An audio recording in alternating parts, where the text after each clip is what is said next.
Oggi da qua volevo un po' parlarvi della mia esperienza con la eSIM di Seili. L'ho potuta provare in Giappone e in Cina, è stata un'esperienza all'inizio amara che però poi si è trasformata in una buona, quasi ottima esperienza. Vi spiego perché.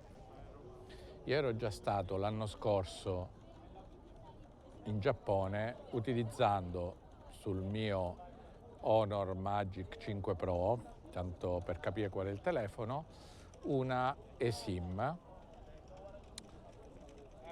di un'altra marca che avevo trovato, al tempo credo non esistesse neanche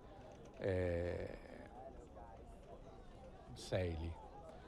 Però dalla pubblicità, dai vari youtuber eccetera, scopro questa Seili e dico ma proviamola, vediamo, vedo che i costi sono molto ragionevoli e decido di prendere sia per me che per mia figlia 20 giga per fare, diciamo, per il Giappone.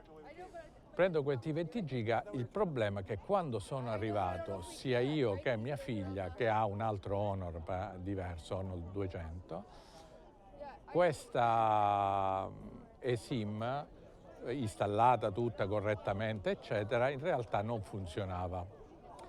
Ed è stato un bel problema perché siamo arrivati a Osaka, all'aeroporto, dovevamo arrivare fino quindi all'appartamento senza poter utilizzare le mappe, per quanto le avessi già scaricate prima, eccetera, però veramente è stato problematico e mi è dispiaciuto molto.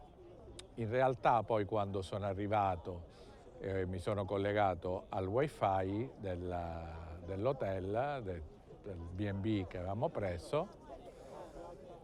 Ho contattato attraverso la stessa applicazione eSail l'assistenza, mi hanno risposto subito praticamente e in una mezz'oretta abbiamo trovato il problema e non si era creata correttamente l'APN in automatico. Da allora ha funzionato tutto perfettamente, abbiamo girato mezzo Giappone, mai ho avuto il minimo problema. In più, siccome tornando dovevamo rimanere in Cina una mezza giornata, ho deciso, e anche uscivamo dall'aeroporto, eccetera, decido di prendere anche 1 giga così per quel giorno in Cina. E devo dire che là, prima di tutto, è stato interessante il fatto che non ho dovuto installare un'altra eSIM, ma si è attivata sulla stessa eSIM che avevo in Giappone, quindi non ho dovuto togliere quella vecchia, mettere quella nuova, semplicemente è andata in continuità praticamente. In più, l'altra cosa molto interessante è che in Cina con quella eSIM mi funzionavano i servizi Google, quindi le mappe, YouTube, tutto. Questo probabilmente, secondo me, perché Seili è di proprietà di NordVPN, che insomma è conosciuta per essere una VPN proprio utilizzata spesso per queste cose.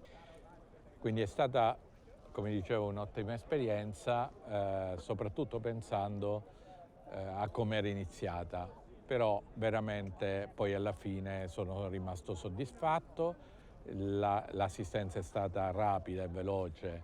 Una volta che abbiamo trovato l'APN corretto, in realtà poi io l'ho inserito anche nel telefono di mia figlia, anche lei non ha avuto nessun problema. Vi faccio comunque vedere l'applicazione, dovreste poter vedere dal mio telefono, come vedete, che avevo preso una SIM 20 giga in Giappone e poi una da 1 giga in Cina. Tenete conto che in 21 giorni che sono rimasto in Giappone in realtà ho utilizzato come vedete poco meno di 5 giga in realtà dei 20 giga, anche perché poi naturalmente le grosse cose le facevo in hotel col wifi, però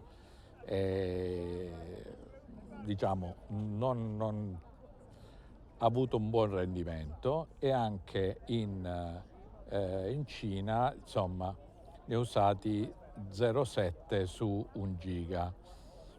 Questo magari è stato un po' di più di quello che mi sarei aspettato, ma giustamente in Cina ho preferito utilizzare questo al posto del wifi dell'albergo, perché in Cina sono bloccati anche i wifi, non solo le connessioni e quindi magari per vedere qualche video, per fare qualcosa, l'ho usato un po' di più. Una piccola cosa, in realtà diciamo io non ho nessuna affiliazione con Seili, eccetera, è solo un servizio che ho utilizzato e che mi è stato utile mentre viaggiavo all'estero, e quindi volevo portarvelo come contenuto. Non ho alcuna entrata, eccetera, Comunque, siccome a chiunque, diciamo, utilizzi questo servizio, poi danno un codice di affiliazione, ve lo metterò in descrizione, perché naturalmente questo codice serve per avere degli sconti, quindi se entrate là magari riuscite ad avere uno sconto. Anch'io, quando in realtà ho preso Seili perché ho utilizzato lo sconto dell'account di affiliazione di Balini, no? Il famoso youtuber anche conosciuto come Human Safari, e quindi bene, insomma, sono stato contento, ho speso poco e ho avuto molto rendimento.